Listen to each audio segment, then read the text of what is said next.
جناب حضرت علی رضی اللہ تعالیٰ عنہ حضور علیہ السلام کے پاس بیٹی کا رشتہ مانگنے آئے۔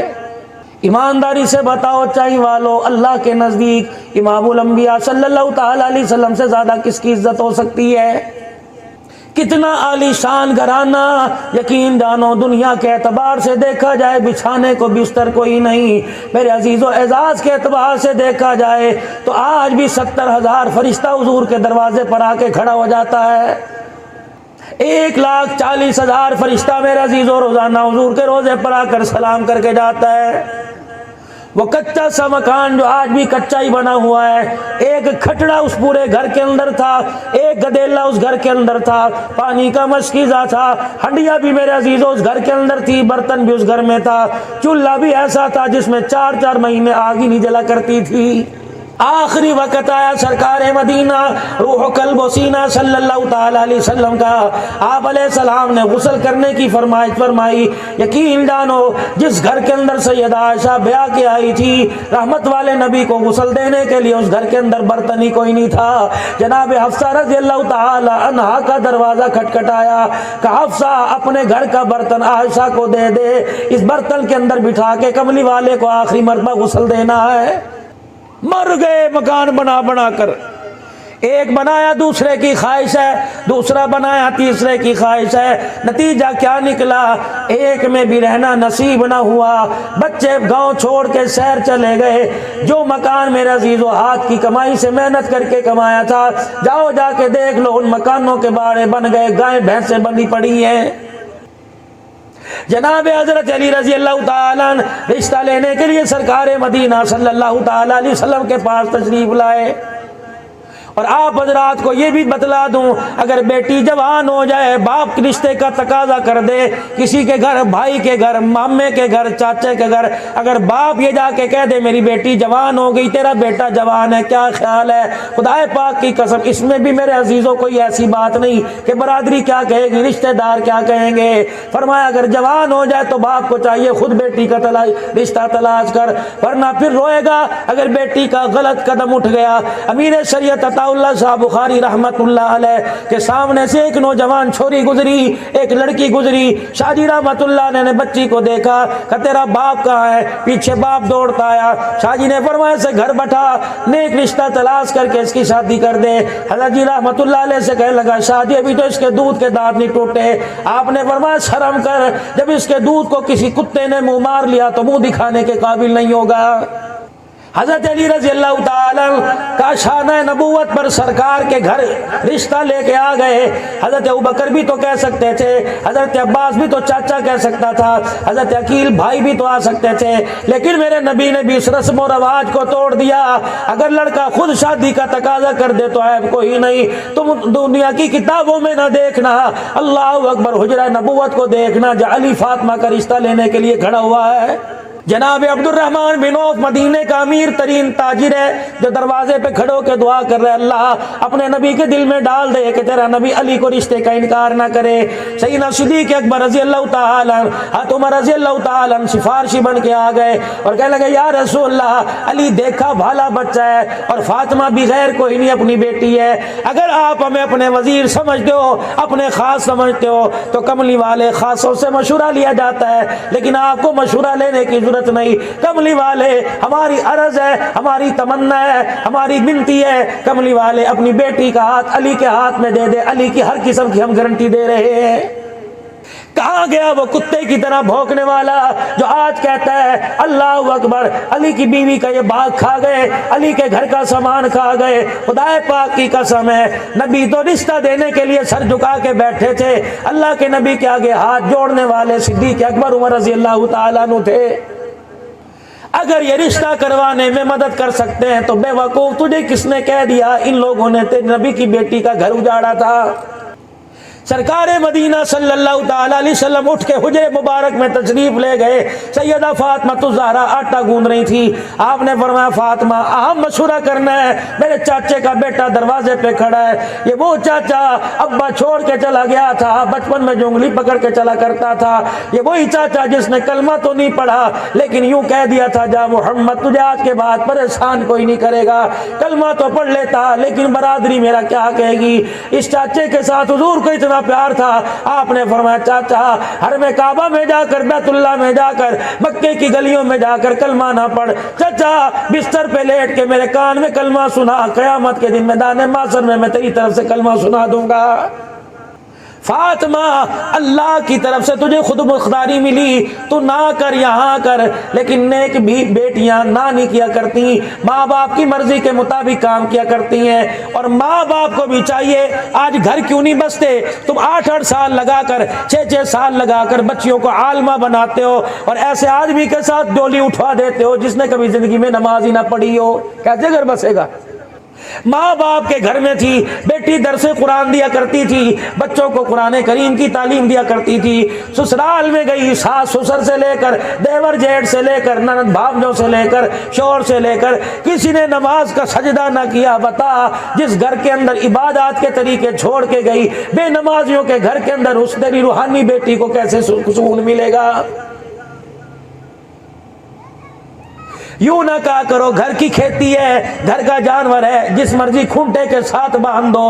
اگر لڑکوں کی رضامندی بھی میرے عزیزو، لڑکے کی رضامندی کا خیال کرتے ہو تو ایک مرتبہ ماں باپ بھی ہیں، یار خیار خاص بھی ہیں۔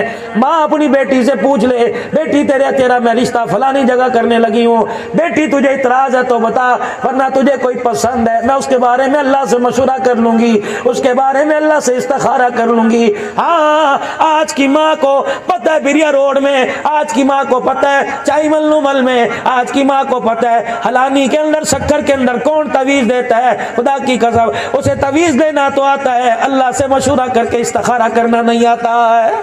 مکان بنانا ہو، دکان بنانی ہو، کاروبار کرنا ہو، نوکری کرنی ہو، پڑھنا ہو، جو بھی کام کرنا ہو، ما خاب من استخار وما ندم من استشار۔ آپ نے فرمایا استخارہ کر لیا کرو اور سمجھدار آدمی سے مشورہ کر لیا کرو۔ اللہ کے نبی علیہ السلام، اللہ اکبر، اگر میرے عزیز اللہ کے پیارے نبی اگر استخارہ کرنے کا موقع نہ ملے، جیسے کوئی پراپرٹی کا کام کرتا ہے میرے عزیزو، اس ہاتھ لے اس ہاتھ دے والا معاملہ ہو گیا، استخارہ 1 دن 3 دن 5 دن پڑھ کے دعا نماز نفل پڑھ کے سو جاوے، جو بات خواب میں آوے، جو اشارہ ملے علماء اکرام سے، کسی سمجھدار آدمی کے سامنے بات رکھ دے، اللہ کا ولی جو خواب کی تعبیر کھولے گا اس طریقے کے مطابق کام کر لے، یہ اللہ کا مشورہ ہے۔ جانوروں کا کام کرتا ہے، مکان کی پراپرٹی کا کام کرتا ہے، اگر اچانک ایسا سودا آ گیا استخارہ کرنے کا موقع نہیں، اس کے لیے بھی علماء اکرام نے فرمایا اول آخر درود شریف پڑھ لے اور استخارے کی دعا کر کے آنکھیں بند کر کے بیٹھ جائے، جس طرف دل کا جھکاؤ، اگر دل کے ہاں کر لے تو کر لے، دل کے نہ تو کر لے، کیونکہ میرے عزیزو انسان کے جسم میں جو دل ہے وہ اللہ کے قبضے میں ہے۔ حدیث پاک میں آیا، مفہوم عرض کر رہا ہوں، اللہ کمی پیشی معاف فرمائے، اللہ اکبر، ساری انسانیت کے دل اللہ کی 2 انگلیوں کے درمیان ہے، چاہے اللہ ادھر پھیر دے چاہے اللہ ادھر پھیر دے، دلوں پر بھی اختیار اللہ کا، ساری زمین آسمان پر بھی اختیار اللہ کا ہے۔ تو مشورہ سنت ہے، ہر کام کرنے سے پہلے اللہ والے سے مشورہ کرو۔ بنانا مکان ہے، مشورہ کس سے کر رہے ہیں؟ جو دوسرے کے زمین پہ قبضہ کر کے بیٹھا ہے۔ مشورہ بھی اس آدمی سے کرو جس کے پاس مشورہ دینے کی اہلیت ہو، ایرے گیرے سے نہ کرو۔ اس کے بارے میں علماء اکرام نے فرمایا اگر ایرے غیر آدمی سے مشورہ کرو گے یا خواب کی تعبیر ایسے آدمی کو بتا دو جسے پتہ ہی کوئی نہ ہو، وہ اپنی طرف سے جھوٹی سچی بتا دے گا، وہ تعبیر ہو نا تو اس کی جھوٹی سچی بتانے پر تم عمل کرو گے، اللہ جل شانو اسی تعبیر کے مطابق فیصلے فرما دے گا۔ تو بیٹے کا رشتہ کرنے سے پہلے ہم استخارہ کر لیں، اگر آپ نہیں کر سکتے کسی اللہ والے سے کروا لو، اور جو بات آ جاوے نہ پھر فقیری دیکھو نہ امیری دیکھو، اللہ کے سپرد کر دو۔ سیدہ فاطمہ رضی اللہ تعالیٰ عنہ سے مدنی کریم پوچھ رہے ہیں، اس جیسی بیٹی کوئی نہیں، قیامت تک اس جیسا باپ کوئی نہیں، کہنے لگے ابو جی آٹا گوندھ لوں، مجھے پتہ ہے دوپہر کا وقت ہے، یہ شام کا وقت ہے، آپ کو میرے ہاتھوں کی روٹی بڑی پسند ہے۔ سرکار مدینہ نے فرمایا بیٹی اگر روٹی کھانے میں تیرے پکانے میں دیر ہو گئی، امتی بچیوں کو بٹھائے گی، بچیاں بیانے میں دیر کر دے گی۔ مولانا عبدالشکور صاحب دین پوری رحمت اللہ علیہ بہت بڑا وقت کا علمی خطیب تھا، فرمانے لگے بچیاں جوان ہو جاویں، بھائیوں کے رشتے درکار ہیں، بھتیجے بھانجوں کے رشتے ہیں، محلے دار میں رشتے موجود ہیں، خاندان میں رشتے موجود ہیں، جان بوجھ کے شادی نہیں کرتا، ابھی اس کی عمر ہی کیا ہے، ابھی تو اس کے دودھ کے دان نہیں ٹوٹے۔ فرمایا اگر وہ بچی بالغ ہو جائے، رشتے آنے کے بعد ماں باپ رشتے نہیں کرتے، حضور نے فرمایا جاؤ ان کے ماں باپ سے کہہ دو جتنے مہینے بچی گھر بیٹھی رہے گی ہر مہینے ایک نبی کے قتل کرنے کا ماں باپ کو گناہ ملتا رہے گا۔ شرم والی بات کرتا ہوں، پردے والی بات، لیکن نہیں بتاؤں گا تو کون بتائے گا؟ تمہیں کوئی گانے والا نہیں بتائے گا، تمہیں کوئی نوٹنکی، تمہیں کوئی ڈرامے والا نہیں بتائے گا۔ یہ بات بھی منبر سے پتہ لگے گی، بچی بالغ ہو جائے، جتنے مہینے اسے ایام آئیں گے قیامت کے دن سارے کے سارے اس کے ماں باپ کو پلائے جائیں گے۔ نبی کی سنت سے کھیلنا کوئی مذاق ہے؟ یہ تو مرنے کے بعد پتہ چلے گا نا۔ جو آج داڑیاں منڈوا رہے، جو آج سنت کا مذاق اڑا رہے، شلوار ٹخنوں سے نیچی کر رہے، یہ تو مرنے کی دیر ہے، دودھ کا دودھ پانی کا پانی ہو جائے گا۔ ایسا مبارک اللہ نے دین عطا فرمایا، علماء کرام دائیں بائیں بیٹھے ہیں، مدارس میں پڑھانے والے، خدائے پاک کی قسم ہے، اور ننگا سر بازار میں پھرنے کی تو دور کی بات ہے، لیٹرین میں پیشاب کرنے جاؤ تب بھی ننگا سر رکھنے کی اجازت نہیں ہے۔ مرد، عورتیں تو اللہ ہی حافظ ہے، جب مرد پیشاب کرنے جاوے اپنے سر پہ کپڑا ٹوپی رکھ کے جائے۔ ایسا صاف اللہ نے صاف شفاف میری ماں بہنوں دین عطا فرمایا۔ آج کہتی ہو برقع کہاں سے ثابت ہے؟ تو برقعے کی بات کرتی ہے، ظہر کی نماز کا بھی وقت آئے گا، پوچھ عورتوں کی نماز کا مسئلہ کیا ہے؟ سردی کا موسم ہے، لوگ اللہ اکبر، مرد نے لوئی چادر اپنے کندھے پر ڈال رکھی ہے، فرمایا جب نماز کے لیے اللہ اکبر کہے گا تو خبردار خبردار اپنے ہاتھوں کو چادر سے باہر نکال کے ظاہر کر اور کہ اللہ اکبر۔ باری عورت کی آوے گی، دھیرانی بیٹی کی آئے گی، نماز اس نے بھی پڑھنی ہے، اللہ اکبر کہنے کے لیے اس نے بھی کان تک ہاتھوں کو لانا ہے۔ فرمایا مرد کا حکم ہے کہ چادر سے ہاتھ باہر نکال، عورت کو حکم ہے کہ ہاتھ چادر کے اندر کر۔ رب اکبر کی قسم ہے جو نماز کی حالت میں پروردگار عالم تیرا چادر سے ہاتھ باہر برداشت نہیں کرتا، وہ بازاروں میں ننگا سر تیرا چہرہ کیسے برداشت کرے گا؟ مرد کو حکم ہے جب نماز پڑھے تو اپنے کلوں سے اپنی ٹانگوں کو، اپنی پنڈلیوں کو چھڑائے، ذرا اپنی شریر اونچی کر کے نماز پڑھے۔ عورت کو حکم ہے جب سجدہ کرے تو اپنی شریر اپنے کلوں کو اپنے پیروں کے ساتھ جوڑ لے تاکہ تیرے باپ کی بھی تیری غیر حیا والی چیز پر نگاہ نہ پڑے۔ اللہ اکبر، محمد تمہیں ایسا پاکیزہ پردہ عطا فرما کے گیا ہے۔ کہاں دھکے کھا رہی ہو، کہاں روتی پھر رہی ہو، ایسا دین اللہ نے عطا فرمایا، اس کا مذاق اڑا رہے، باز آ جاؤ۔ سیدہ فاطمہ الزہرا رضی اللہ تعالی عنہ سے حضور نے فرمایا مفہوم عرض کر رہا ہوں، فاطمہ تو روٹی پکانے کی بات کرتی ہے، میں جب بچی جوان ہو جائے امت کو ترغیب دیتا ہوں اتنی جلدی شادی کرو، اگر آٹا گوندھ رہی ہے گھر میں آٹے میں ہاتھ بھرے اتنی جلدی نکاح کرو کہ آٹے والے ہاتھ بھی سسرال میں جا کے دھوئے۔ یا تو منگنی ہمیں 5 سال کا ٹائم دو جی، ہم نے تمہارا گھر بھرنا ہے، تمہارا منہ بھرنا ہے، کم سے کم 4 سال چاہیے جی بیٹی کو کچھ دینے کے لیے۔ کہاں جمع جوڑی کریں گے بھائی، اتنی جلدی نہیں دے سکتے۔ کہا جب منگنی ہوتی کہتے ساتھ ہی مولوی صاحب کو بلاؤ اور نکاح کرو، یا 4-5 دن کا ٹائم لو۔ اس کا بھائی کام کرنے کے لیے کراچی گیا، کوئی حیدرآباد گیا، بس نے 4 آدمیوں کو بلا لو، میں میرا بیٹا 2 شادی کے گواہ آ جائیں گے، گاڑی بھی لے کے آئیں گے، کوئی پریشانی کی بات نہیں۔ جس کپڑوں میں رات سو کے صبح اٹھ کے نماز پڑھی تھی انہی کپڑوں کے اندر بیاہ دینا۔ اللہ اکبر، رزق کپڑے کا وعدہ ماں باپ ساس سسر نے نہیں کیا بلکہ خدا نے کر رکھا ہے، اب بھیجو اللہ کا نام لے کے۔ یا تو جب تک ٹوپیاں میں عزیز ہو لوگوں کے پیروں میں نہ گر جائیں، بیٹی کی شادی کی روٹی تیار نہیں ہوتی۔ چائمن نمل والو تمہیں عرض کروں گا خدا کے واسطے اگر کسی بیٹی کی شادی میں اللہ تمہیں دعوت پر بلا دے یا کوئی تمہیں پیغام دے بھائی آ جائیو، میں کارڈ تو نہ دے سکا، کبھی برا نہ منایا کرو۔ خدا کی قسم وہ جگر کا ٹکڑا اپنے تن سے 20-25 سال کا قیمتی پھول جدا کر رہا ہے، اسے پتہ نہیں اس کی راتیں کیسے گزر رہی ہیں، پتہ نہیں اس کا دل کیسے گزر رہا ہے۔ یا اللہ جسے میں نے لوریاں قرآن کی دے دے کے جوان کیا، یا اللہ سسرال میں جا رہی ہے، پتہ نہیں اسے عزت کی روٹی ملے گی یا نہیں ملے گی، تجھے شادی کارڈوں کی پڑی ہوئی ہے۔ اگر تجھے کوئی کہہ دے بھائی میں تجھے کارڈ نہیں دے سکتا، کہہ دینا بھائی کوئی بات نہیں، روٹی کھانے نہیں آؤں گا، تیری بیٹی کو دعا دینے ضرور آ جاؤں گا۔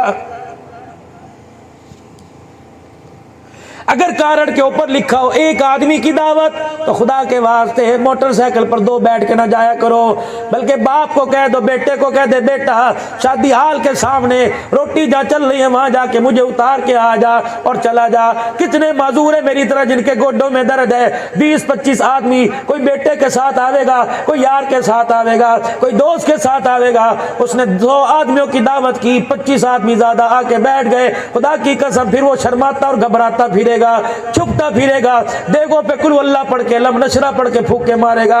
الہی اتنے بلائے نہیں تھے جتنے آ گئے، اللہ غریب کی عزت کا خیال کرنا، اللہ میرے بگے والوں کا خیال کرنا۔ یہ نہیں پوچھے گا ماں کا دودھ پیا تھا کہ نہیں، اللہ فرمائیں گے کتنے گھونٹ کتنے دن تک پیتا رہا، دے جواب میں۔ سردی کے موسم میں کتنی مرتبہ اس پہ پیشاب کیا تھا، کتنی مرتبہ تیرے لوتڑے پوتڑے اس نے دھوئے تھے، دے جواب۔ تیرا باپ 4 راتیں گھر نہیں آتا تھا، اللہ اکبر، وہ تو گر بھی جایا کرتا تھا، بخار میں دوائی نہیں لیا کرتا تھا، کہتا تھا چائے بنا کے دے دے ٹھیک ہو جاؤں گا، ایک گلی سے گولی مجھے لا کے دے دے ٹھیک ہو۔ کس کے لیے؟ تیرے لیے۔ آج اپنے باپ کو کہہ رہے ابا تیری مرضی گھر کے اندر نہیں چلے گی، وہ تو مر گیا۔ جس دن جنازہ اٹھا تیرا باپ اس دن نہیں مرا تھا، اس دن تیرا باپ مر گیا تھا جب تو باپ کے سامنے آ کے کھڑا ہو گیا تھا، ختم ہو گیا تھا۔ انہوں نے کہا چل کہانی ختم ہو گئی، آج گھر ختم ہو گیا۔ ان مونچھوں کے کناروں کو ذرا ماں باپ کے سامنے نیچا کر لیا کرو، ورنہ خدا کی قسم اللہ گردن کا ایسا قیامت کے دن سریا توڑے گا، میدان محشر میں سارے تیرا میرا مذاق اڑائیں گے۔ اتنا روب لوگوں پہ ڈالو جتنا خدا کا روب قیامت کے دن برداشت کر سکو، اتنی زمین پر حرام زدگی کرو جتنا زمین کی مٹی کا بوجھ مرنے کے بعد قبر میں برداشت کر سکو۔ روزے والی سرکار نے، سرکار مدینہ نے فرمایا اگر مجھے ڈر نہ ہوتا تم میتوں کو قبروں میں اتارنا چھوڑ دو گے، میں تمہیں قبر میں لیٹنے والوں کی چیخیں سناتا، دیکھو قبر میں کیا حال ہو رہا ہے۔ خدا کے واسطے، خدا کے واسطے اس سنت کو بھی زندہ رکھو جس کا بالکل رواج ختم ہو گیا۔ 2-3 کلو چھواروں کی تھیلی لے جایا کرو، ادھر نکاح یوں کر کے چھوارے پھینک دیا کرو، تاکہ گئے گزرے دور کے اندر جو میری سنت کو زندہ کرے گا اسے 100 شہیدوں کا ثواب عطا فرمایا جائے گا۔ یہ سنت بالکل ختم ہے۔ تیسری سنت دعوت ولیمہ۔ فرمایا بدترین ولیمہ وہ ہے جس میں غریب شامل نہیں ہوتا۔ 400 آدمیوں کا، 500 آدمیوں کا ولیمہ کر دیا، کشکول سلول کے برتن لیے، مٹی کے کوجے لیے، 20-25 فقیر ہیں، یہ کیسا ولیمہ ہے؟ ادھر مرغی کی ٹانگیں پھاڑی جا رہی ہیں، انہیں جتیاں ماری جا رہی ہیں۔ کیا ہوتا 1200 آدمیوں کی دعوت کی، 40 کے لیے 2 میز اور لگا لیتا۔ 1200 آدمی روٹی کھا کے گئے، کسی نے کہہ دیا نمک زیادہ ہے، کسی نے کہا گوشت تو سارا کرچی کروا دیا، اناڑی کسائی سے بنوایا، کوئی کہتا مسالہ تیز کر دیا، کوئی کہتا دیکھو جی گھی زیادہ ڈال دیا، سارے تو بلڈ پریشر شوگر کے مریض ہیں۔ خدا کی قسم 1000 یا 500 دے کے جاتے، 6 لامتے کر کے جاتے، غریب میرے عزیز ہو تیرے دعوت ولیمہ پہ بیٹھ کے پہلا لقمہ لیتا اور وہ مسکرا کے کہتا اللہ جس نے میں اچھا کھانا کھلایا اس کی بیٹی کو بسا دے، اللہ اس کے بیٹے کو نیک بنا دے، اس کی بیوی اس کے جوڑے کو اللہ نیک بنا دے، اولاد عطا فرما، بایزید بستامی دینا یا عبد القادر جیلانی دینا یا رابعہ بصری دینا۔ خدا کی قسم امیر کھا کے جاتا، شکوہ منہ پہ مار کے جاتا، غریب دعا دے کے جاتا، غریب کا قدم گھر سے باہر نکلتا، دعا اس کے منہ سے عرش مولا پر پہنچ جاتی۔ اور جتنے آئے ہیں جنہوں نے دل سوزی کے ساتھ ہی گفتگو سنی، اللہ ان کو بھی جزائے خیر عطا فرمائے۔ وآخر دعوانا الحمدللہ رب العالمین۔